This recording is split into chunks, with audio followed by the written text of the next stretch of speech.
हम सभी का परम सौभाग्य है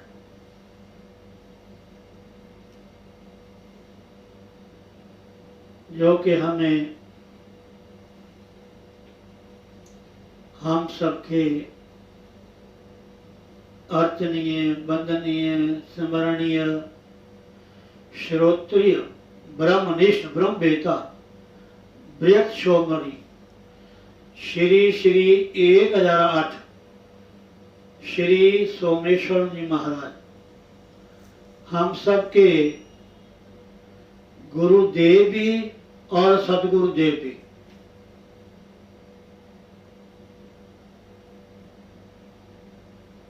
हम सबके गुरुदेव भी और सदगुरुदेव भी। हम संसार में कैसे रहना है, हमने परिवार में कैसे रहना है, ये सब कार्य व्यवहार करते हुए अपने जीवन को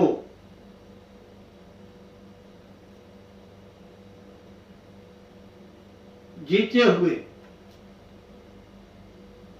या इस जीवन में, इस परिवार में, इस संसार में कैसे रहना है, ऐसी अनेक तरह की शिक्षाएं, प्रेरणाएं, दृष्टांत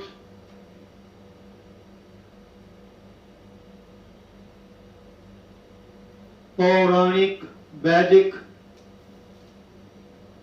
जनश्रुति कथाएं, इनके माध्यम से हमें गुरुदेव ने बहुत कुछ शिक्षा दी है। बहुत। मैं जब पुराने भक्तों से कभी कभार कुछ सुनता हूं तो सुन करके ही मैं अपने आप को धन्य मानता हूं और मुझे ऐसा महसूस होता है कि पूज्य महाराज श्री ही मुझे ये इन भक्तों के माध्यम से कुछ सिखा रहे हैं।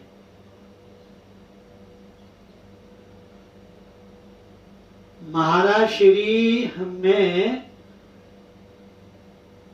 एक जैसा गुरु होना चाहिए, जैसा मार्गदर्शक होना चाहिए, जैसा प्रेरणादायक होना चाहिए हम संसारियों के लिए, अज्ञानियों के लिए, गृहासक्त, मोहासक्त,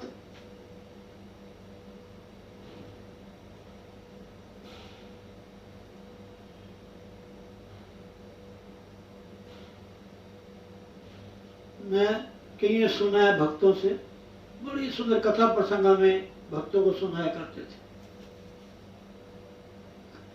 कथा सुनाने के बाद, अपने आशीर्वचन सुनाने के बाद महाराज श्री फिर कहा करते थे कि भाई जैसे आपने पकौड़ी खा ली, कचौड़ी खा ली, मटर पनीर खा लिया,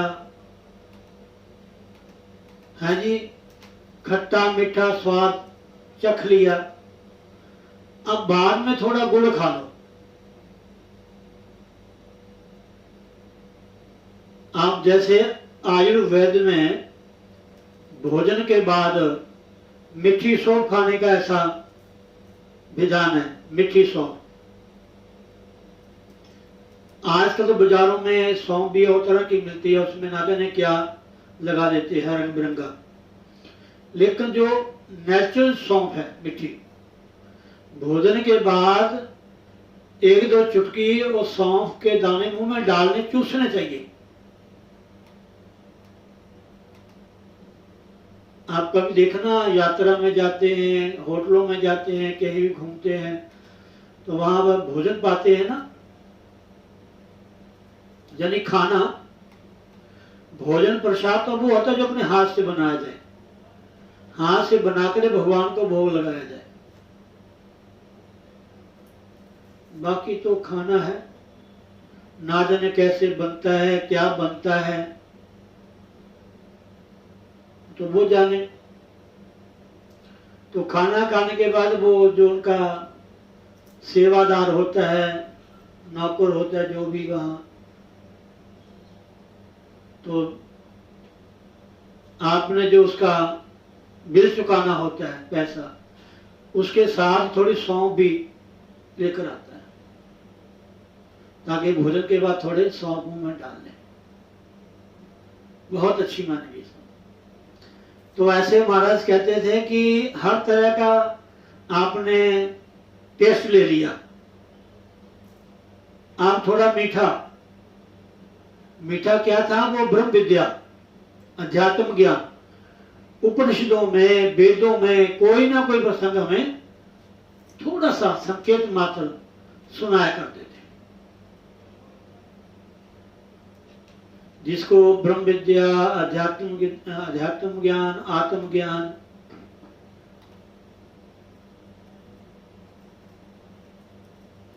यथार्थ ज्ञान,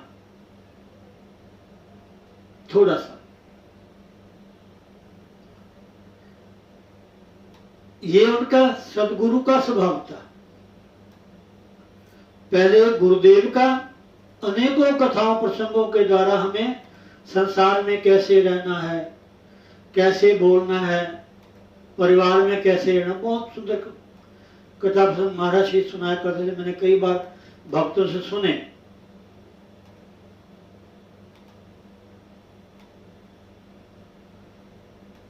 एक कथा मैंने बहुत साल पहले ऑडियो कैसेट महाराज श्री की मुझे मिली, उसमें दो ही कथाएं उन्होंने सुनाई। एक शायद प्रश्नोपनिषद से है या कौन से उपनिषद से है। एक कथा उनकी थोड़ी व्यवहारिक है। किसी ने पूछा कि संत कैसे होते हैं, संत कैसे बनते हैं, संत का स्वभाव कैसे होता है।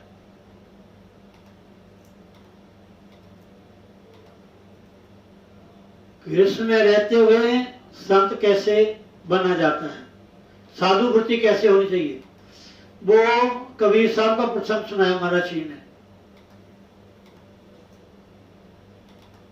और जो घर बार छोड़ के एकांत में जो तपस्या करते हैं महापुरुष, उनका जीवन कैसे होता है, वो भी संक्षेप में कथा सुनाई महाराज जी ने। बड़ी प्यारी कथा। फिर प्रश्नोपनिषद, बिल्कुल मीठी प्यारी आवाज, जो गांव की सरल भाषा होती है। तो ऐसे वो हमारे लिए गुरु भी थे, वो हमारे सदगुरुदेव भी थे। हमें संसार में भी रहना सिखाते थे, और संसार में रहते रहते लास्ट में आपने वो आत्म तत्व को, परमात्मा को कैसे जानना है, कैसे पहचानना है, कैसे पाना है जी, वो कैसे आत्मा के रूप में हमारे भीतर रहता है। बड़ा सुंदर महाराज ने हुंडी में जो ज्ञान उपासना हुंडी ग्रंथ है ना महाराज श्री का, उसमें बड़ा सुंदर शुरू से, मैं कोशिश करूंगा आपको सुनाऊंगा मैं, लेकिन जब उनकी आज्ञा होगी, आशीर्वाद होगा, कृपा होगी, समझे नहीं? तो ऐसे गुरुदेव, ऐसे सदगुरुदेव भगवान के श्री चरणों में बैठकर, और आप सभी अपने घर में बैठे हुए उन गुरुदेव का आप चिंतन कर रहे हैं, मनन कर रहे हैं, ध्यान कर रहे हैं, और ऐसे ही दिव्य स्थल से ये सत्संग, कथा, आशीर्वचन, हरि नाम संकीर्तन श्रवण करने का आपको सौभाग्य प्राप्त होता है। श्री परमहंस संत आश्रम, अमलोह रोड, गौनसू की खुई, खन्ना। नित्य प्रति बस आप तैयार रहे। जो 7 बजे 1-2 मिनट पहले ही आप अपना स्थान ग्रहण कर ले बस।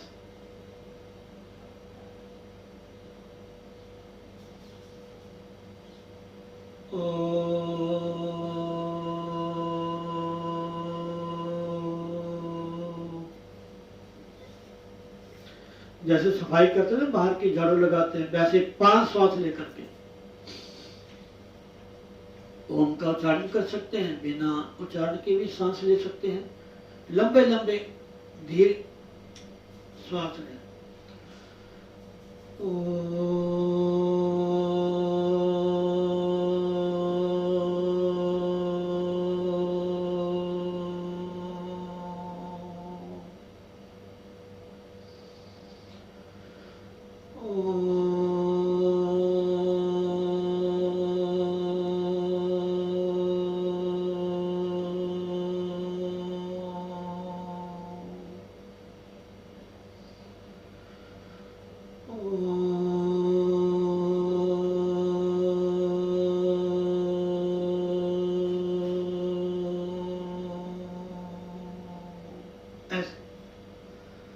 जो 7 बजने को आए त्यों ही आप जाके अपने आसन में बैठ करके बेश्वास से ध्यान करते हुए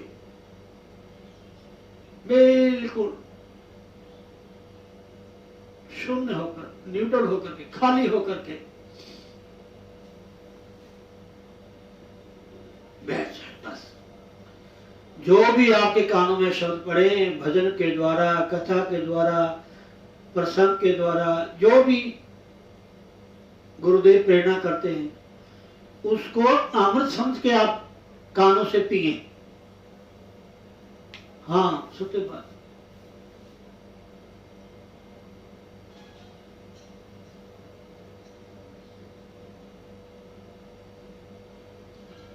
मेरा तो महाराज बचपन थोड़ा बचपन से बड़ी आयु, तभी से इस लाइन में मैं लग गया।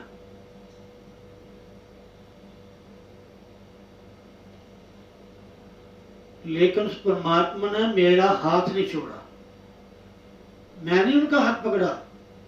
मुझे कुछ नहीं पता था, लेकिन मुझे पक्का विश्वास था अगर उन्होंने मेरा हाथ पकड़ा तो यहां बिठाया मुझे, ना जाने में कहां चला जाता। वो सुलेशान महाराज केवल खल्ले में नहीं रहते, वो इसी रूप में नहीं है, वो पहले भी थे, अब भी हैं,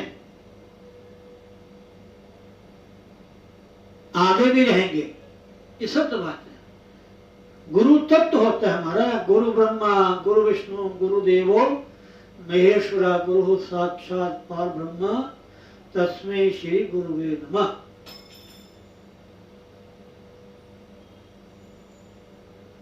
नानक सोदे सिमरत भेद, ऐसा कल मैंने एक लाइन पढ़ी, शायद थोड़ी गलत ना हो, आप लोग ठीक कर लेना। सूर्यबान, नानक सोदे सिमरत भेद, पार ब्रह्म गुरु नाही भेद। पार ब्रह्म जो व्यापक तत्व है, समझे नहीं, उसमें और गुरु में कोई अंतर नहीं है महाराज। हमारे शास्त्र, हमारे ग्रंथ ये कहते हैं कि जिस तरह आप अपने इष्ट की पूजा करते हैं, उसका ध्यान लगाते हैं, भगवान विष्णु का, भगवान शिव का, भगवान राम जी का, भगवान श्री कृष्ण का, माँ जगदम्बा जगत जननी जगदीश्वरी माँ का, भगवान श्री गणेश का, भगवान श्री सूर्य देव का, इन देवों का आप जैसे ध्यान करते हैं, जैसी प्रीति आपकी इनमें है, ऐसी प्रीति आपकी गुरु में भी होनी चाहिए। तब आपके हृदय में जो गूढ़ तत्व है वो प्रकाशित होगा।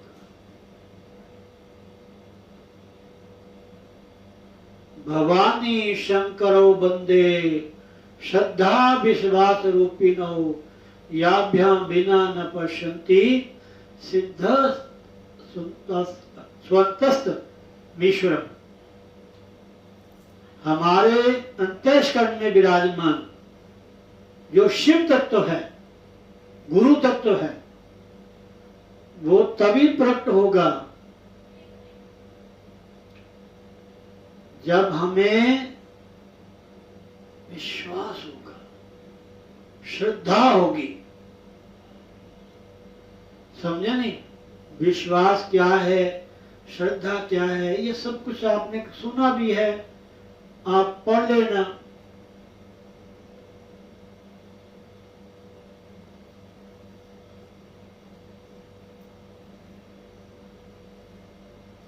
श्रद्धा विश्वास रूपी नाम।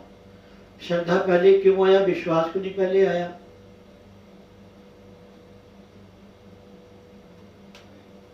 तो इसलिए माता बहनों, कल व्यास पूजा है। आप कुछ लोग कहते हैं महाराज जी आप भजन बहुत अच्छा गाते हैं। जब भजन गाते हैं तो हमें बड़ा आनंद आता है, और मेरा ख्याल कि ज्यादा लोगों का ध्यान ही भजन में है। जो कुछ थोड़े से सत्संग कथा सुनाता हूं ना, वहां ध्यान लोग कम जाता है। भजन भजन जैसे होता है ना, सांप मदारी बीन बजाता है तो सांप बड़ा सिर डोलता है। ज्यों ज्यों बीन बजाता मदारी त्यों त्यों सांप। ऐसे हमारा हाल है।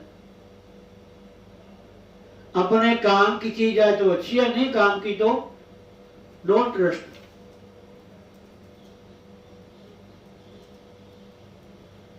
मैं कह रहा हूं कल को व्यास पूजा है, गुरु पूर्णिमा है।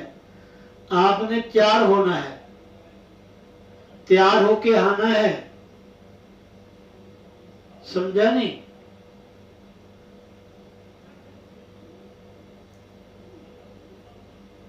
कैसे तैयार होके आना है?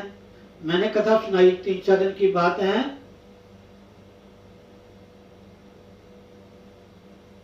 कि एक व्यक्ति ने 3 साल सेवा की, 3 साल साधना की। पहले साल भी गुरुजी ने भेज दिया, दूसरे साल भी भेज दिया। लास्ट में जब उसके अंदर विकार, क्रोध, ईर्षा,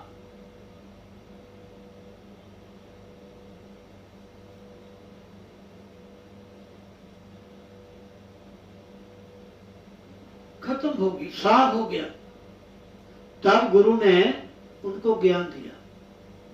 तब गुरु ने ज्ञान दिया महाराज।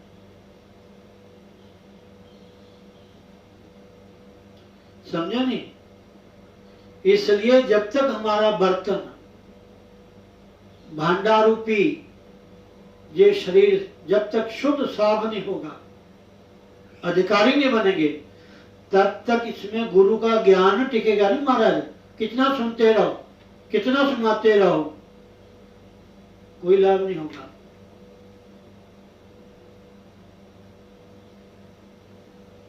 इसलिए कल को तैयार होके आना महाराज। हाँ बिल्कुल। और मन में कोई संकल्प लेके आना कि आज के बाद मैं ये संकल्प लेता हूं, मैं आज से गुस्सा नहीं करूंगा, मैं किसकी निंदा चुगली नहीं करूंगा, मैं नित्य प्रति उठ करके ध्यान लगाऊंगा।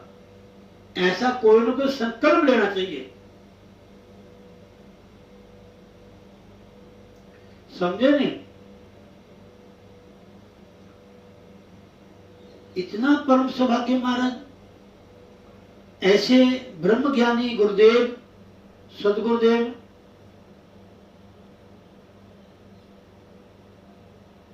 जिनके दिव्य स्थल में जाने का हमें अवसर मिलता है और हम लाभ नहीं उठाते।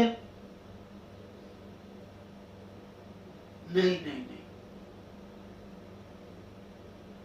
ये अवसर किसी भी कीमत पे नहीं मिलेगा।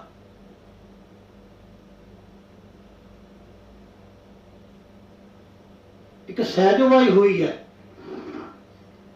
संत साधक, उसने कहा है सहजो कार्य जगत के गुर बिन पूरे नाही। सहजो कार्य जगत के गुर बिन पूरे नाही, हरि तो गुर बिन कर मिले देख समझ मन माही। अगर दुनिया में भी कोई हमने गुण लेना है, कोई काम सीखना है, तो हमें उस काम के लिए कोई ना कोई हमें गुरु चाहिए, बताने वाला चाहिए, प्रिंसिपल, मास्टर। सहजो कार्य जगत के गुर बिन पूरे नाही, हरि तो गुर बिन कर मिले देव समझ मन माही। आगे लिखा है महाराज, जह तन विष की वैलरी गुरु अमृत की खान। व्यास पूजा, इसलिए मैं आपको ये श्लोक सुना रहा हूं, 2 ही सुना रहा हूं आपको तैयार करने के लिए। यह तन विष की वैलरी गुरु अमृत की खान, शीश दिए जो गुरु मिले तो भी सस्ता जान। जो चीज सस्ती होती है महाराज, उसकी कदर नहीं होती, समझे नहीं?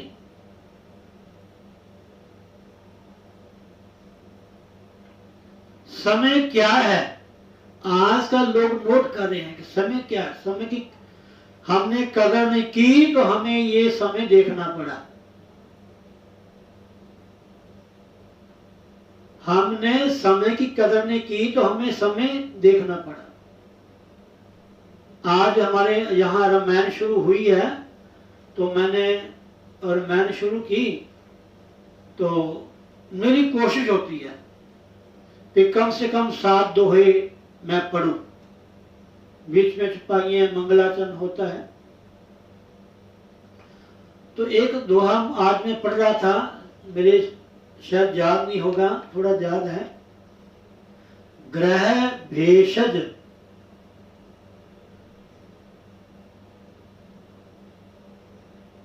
पवन पट, और भी चीजें हैं। वो कहते हैं ग्रह जिससे हम डरते हैं, शनि ग्रह, शुक्र ग्रह, मंगल ग्रह, भेषज शायद औषधि कहा वहां, ऐसे मैं जरा, मुझे बस मूल पढ़ करके थोड़ा सा मेरे मन में विचार आया कि देखो तुलसीदास जी ने पहले लिख दिया पवन, वायु, पट मैंने कपड़ा, बस्तर।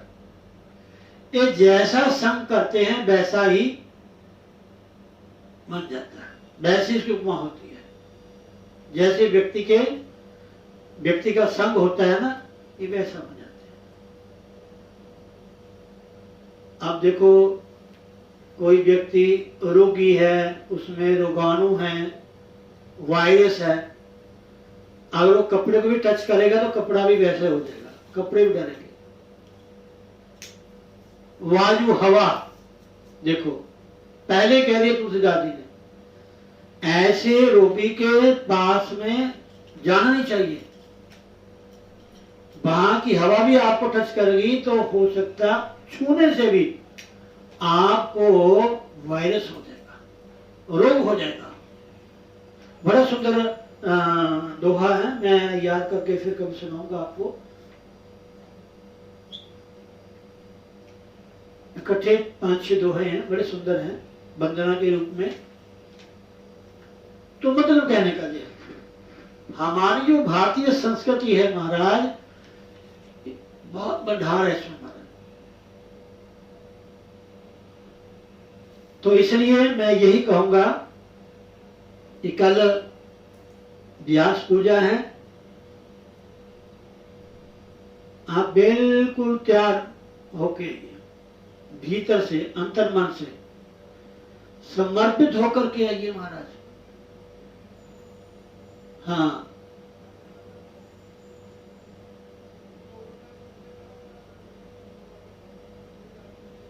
तो बहुत अच्छी बात है। आप लोगों ने बिल्कुल ध्यान से बैठना है। महाराज की हुंडी में कथा मैंने आज पढ़ी, बड़ी सुंदर कथा है। कथा तो एक राजा की है। एक राजा था, उनके संतान नहीं थी। उन्होंने कहा कि ये मेरा राजपाट कैसे चलेगा, कौन संभालेगा, ऐसा कोई उत्तराधिकारी होना चाहिए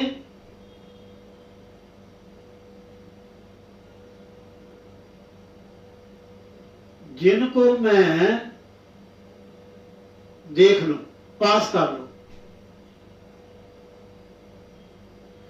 राज करना भी कोई आसान बात नहीं है। राजा बन जाना किसी देश का, किसी प्रांत का अलग चीज है।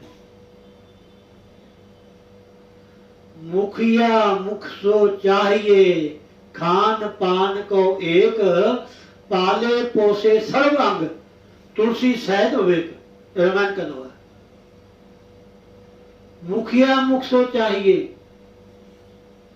खान पान को एक, पाले पोसे सर्वांग, तुलसी सहत विवेक। मुखिया कैसा होना चाहिए, यह हमारे ग्रंथों में लिखा है। मुखिया बन जाना अलग चीज है, लेकिन उसका धर्म क्या है उसको निभाना बहुत मुश्किल है, बहुत मुश्किल है। हमारे प्राणों में ऐसे राजा हैं महाराज, उन्होंने धर्म के लिए अपने अंग कटवा लिए, अंग, अपने आप को बिका दिया, लेकिन धर्म को नहीं छोड़ा। जो राजा का धर्म है, रोज जो राज धर्म है, नीति धर्म है,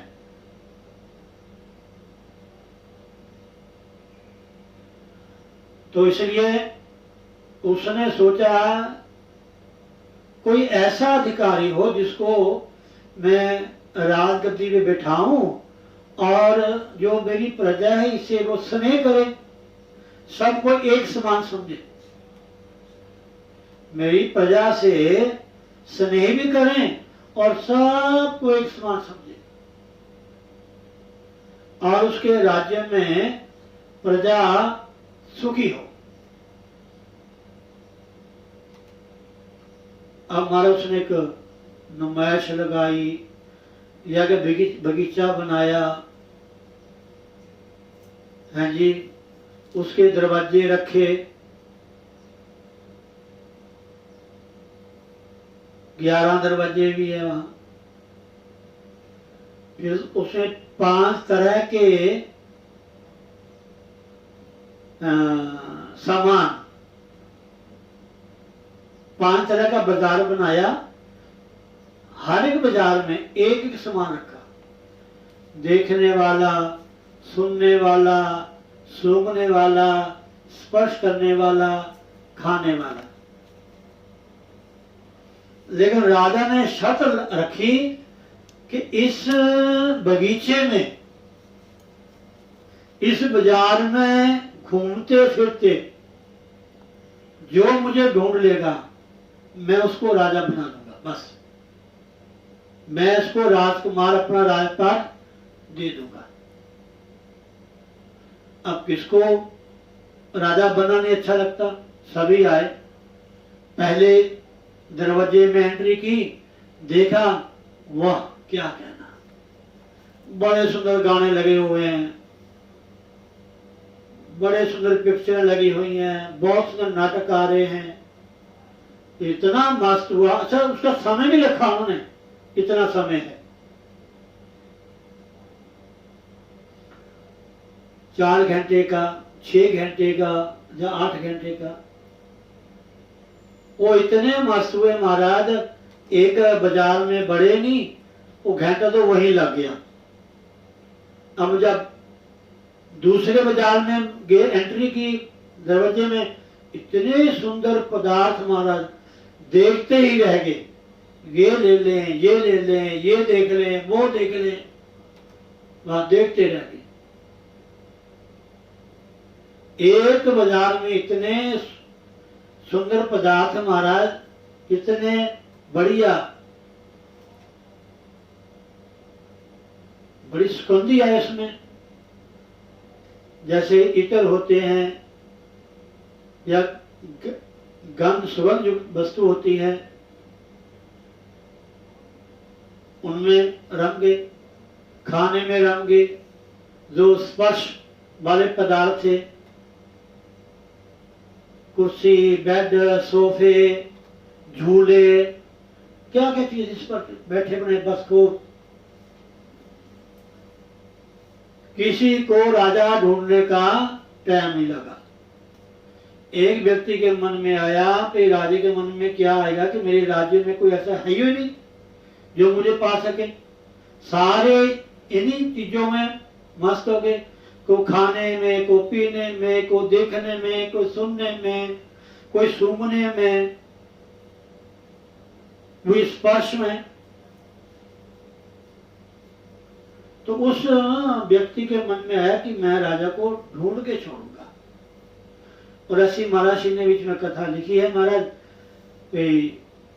उसने पहले गया जहां भीड़ भड़का था, कोई रास्ता नहीं मिला। फिर उसने सोचा कि बाहर का रास्ता, बाजार से बाहर का रास्ता देखा, वहां गया तो वहां भी आगे जाके बहुत भीड़। फिर वहां से आगे निकला तो कांटों का मार्ग, उसमें बड़ी झाड़ियां, उसमें कवरनामा एक छोटा सा टीला सा था, उन्हें कहा वहां कुछ नहीं है। फिर आगे गया, ऐसा लिखा है वहां उसको सोना मिला, चांदी मिला, हीरे मिले, जवाहरात मिले। पहला तो मन में ऐसे इनको उठा के घर जाऊं, फिर नहीं, राजा का प्रण है कि जो मुझे पालेगा तो ये राज का मालिक हो जाएगा। अच्छा लिखा है। फिर उन्हें आगे गए तो गुफा नामा कोई जगह थी, उसके भीतर घुस गया, वहां देखा तो अंधेरा था। फिर आगे गया, देखा तो वहां पर रोशनदान था, वहां से प्रकाश आ रहा था। और आगे गया तो बड़ा सुंदर मतलब कि आसन लगा हुआ था महल की तरह, वहां राजा विराजमान था। और राजा तो अपने मस्ती में बैठा हुआ था छुप करके, उसको क्या पता कि कोई मुझे ढूंढेगा। एकदम व्यक्ति ने जाके राजा को पकड़ लिया, लो राजा मैंने आपको ढूंढ लिया, आप अपनी बात पूरी करो। तो राजा ने कहा ठीक है, आप राज्य के काबिल हैं, आप अधिकारी हैं, ना आप काम में फंसे, ना आप गंध में फंसे, ना खाने में, ना पीने में, ना सूंघने में, ना नाचने गाने में, ना देखने में। आपने सब कुछ को त्याग करके केवल एक लक्ष्य आपका था कि मैं राजा को मिलना। जब राजा मिल गया तो सब कुछ अपना। ये राजा तो एक दुनिया का राजा है, जिस परमात्मा ने संसार बनाया महाराज, ये विश्व बनाया, इसमें कितने राजे हैं महाराज, कितने महल हैं, कितनी बड़ी बड़ी वस्तुएं हैं जो हम सोच नहीं सकते। इतने विलक्षण लोग हैं महाराज। सबका अधिष्ठाता मालिक वो एक परमात्मा है।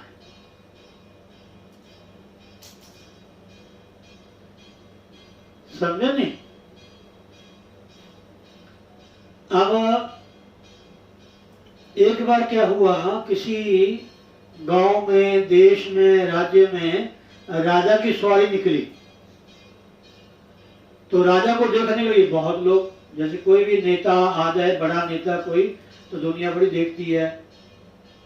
कोई अभिनेता ही आ जाए, उसको ही लोग भागते हैं, पागल हो जाते हैं कि ना देना कैसा अभिनेता, उसको देखने में दौड़ते हैं। तो राजा की सवारी निकली तो पूरे उस राज्य के लोग सड़कों के आसपास में खड़े दर्शन के लिए राजा के। राजा में देवताओं का निवास माना गया, हमारे में ग्रंथों में लिखा है, धर्म ग्रंथों में, जो सही में राज धर्म का पालन करता है, धर्म के अनुसार राज की व्यवस्था चलाता है। तुम्हारे काफी लोग वहां खड़े होते, उसमें है जी एक गरीब माँ का बेटा, गरीब माँ का बेटा उस हजारों लोगों में खड़ा। तो उसके मन में है कि मैं भी राजा को मिलूं, मैं भी राजा को मिलूं, या राजा मुझे देखे, या राजा मुझे कहे कि भाई तुम्हें क्या चाहिए। एक गरीब माँ का बच्चा। अब राजा महाराज वो बाजार से, शहर से निकला और सवारी चली गई। उसने पूछा भी अब क्या करूं मैं, कौन सा एक तरीका सोचूं कि राजा के पास में जा सकूं, राजा मुझे खुद पूछे कि तुम्हारा क्या हाल है, तुम्हें क्या चाहिए। गरीब का बच्चा बेचारा। अब किसी संत ने या उसकी मां ने कहा कि बेटा अगर तुमने काम करना है तो फलानी जगह में एक राजमहल बन रहा है और तू वहां काम करना शुरू कर दे। वहां तू काम करना शुरू कर दे। जब सायंकाल काम जब बंद हो जाए, जब वो राजा का जो भी सेवादार है, राजपुरुष, अगर तुमको पैसे दे तो तुमने कहना नहीं, राजा हमारा, हम राजा के, इसमें कौन सी मजदूरी। अब 1 दिन हुआ, 2 दिन हुआ, 10 दिन हुआ, 20 दिन हुआ, महीना हुआ, है जी। जैसे आगे आगे मिस्त्री होते हैं, उससे बड़े होते हैं, उससे बड़े होते हैं, बात चलती चलती राजा के पास पहुंच गई। कहते महाराज एक ऐसा मजदूर है, ऐसा बेटा है कि वो रोज काम करता है। जब शाम को पैसे का समय आता है मजदूरी का, तो कहता पैसे क्या करने हमने, राजा हमारा, हम राजे के, हमने पैसे क्या करने। ऐसे करते करते एक राजा अपने महल देखने आया। उसने देखा बहुत सारे लोग काम कर रहे हैं, एक लड़का भी काम कर रहा है। तो वहां का जो भी था, जिसकी देखरेख में महल बन रहा था, तो राजा ने कहा ये लड़का बड़ा भाग के बड़ी जल्दी काम कर रहा है। कहते महाराज पूछो ना, ये लड़का ऐसा है जब से यहाँ आया हुआ है, रोज काम करता है, ईमानदार से सबसे ज्यादा काम करता है। जब पैसे देने का समय आता है तो कहता पैसे नहीं लेने मैंने, राजा हमारा, हम राजे के, हमें क्या जरूरत है पैसे लेने की। अब राजा खुद उसके पास चल के आया। राजा ने उसको अपनी गोद में बैठाया, उसको प्यार किया और पूछा कि बेटा तुम्हारा क्या हाल है, तुम्हें क्या चाहिए। वो बच्चा कहता बादशाह हमें क्या चाहिए, आप मिल गए, आपका प्यार मिल गया, आपने पूछ लिया आपको क्या चाहिए, सब कुछ मिल गया। अब राजा के को संतान ना थी, उसके बच्चा नहीं था, और राजा ने उसको गोद में ले लिया। ले कहाँ है गरीब बच्चा, राजा मान गया। ये भक्ति है, ये कर्म है। जैसे मजदूरी करते हुए उसके मन में ये भाव हुआ कि ये राजा हमारा है, ये काम राजा का है। घर में, परिवार में, दुकान में, फैक्ट्री में, हम कहीं भी जाएं, सब जगह हम भगवान को जोड़े हैं। दुकान भगवान की, ये नौकरी भगवान की, ये परिवार भगवान का, ये घर भगवान का। तो क्या भगवान आपसे दूर रह सकेगा? जब हर बात में भगवान को आपने डाल दिया, जोड़ दिया, तो क्या भगवान आपसे दूर हो सकता है? नहीं ना हो सकता। इसलिए माता बहनों, बंदियों, भाई बंधुओं, इसीलिए महाराज ने हुंडी में लिखा है कि उस व्यक्ति ने देखना छोड़ दिया, खाना छोड़ दिया, सूंघना छोड़ दिया, सुनना छोड़ दिया, सब छोड़ दिया। सब कुछ छोड़ के उसके आगे सोने का महल आया, चांदी का महल आया, हीरे मोती का महल आया। मन में एक बार आया भी, इनकी गठरी बांध करके मैं ले चलो। जब मन में नहीं, राजा, जब राजा ही बन गया तो सब कुछ उसका हो गया। जब हम परमात्मा के बन जाते हैं, जब परमात्मा हमें अपनी गोद में बैठा लेता, ये सारा संसार उसका है। भी एक बच्चा एक समय में किसी गरीब के घर जन्म लेता है तो जमीन पे सोता है वो, और एक बच्चा उसी समय राजा के घर जन्म लेता है तो जन्म लेते समय ही उसके लिए सोने का झूला होता है। जो दूध पीता है वो भी सोने चांदी का। ना भी चाहते हुए वो राजकुमार बन जाता है। ये क्यों? ये कर्म है। ईश्वर के लिए, परमात्मा के लिए, गुरु के लिए जियो। परिवार में रहो, घर में रहो, काम करो, कोई पनाही नहीं है। सबको भगवान का समझो, ये सब भगवान का। ये भी दात तेरी दाता, सब जगह उसका नाम लिख दो। तो इसलिए मैं यही कहूंगा कि कल ऐसा दिन है महाराज हमारे सबके लिए, प्राणी मात्र के लिए, गुरु पूर्णिमा, व्यास पूजा। हमने तैयार होके आना है बस। हम जो भी लेके आते हैं, धन लेके आते हैं, सामान लेके आते हैं, ये अलग वस्तु है, ये उनकी सार्थकता है। सबकी भावना होती है कि हम अपनी कमाई से, हम अपने घर से कुछ लेके जाए। और ऐसा भी नीति कहती है, धर्म कहता है, राजा के पास, गुरु के पास, किसी देवस्थान में कभी खाली नहीं जाना चाहिए, ऐसा लिखा है,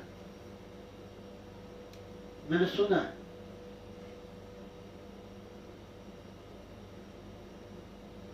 धर्म के रास्ते में, सत्य कार्य में, अच्छे कार्य में अगर आप कुछ लगाओगे तो उसे आपको 1000 गुना, अनंत गुना आपको लौट के मिलेगा। भले समय लग जाए, मिलेगा।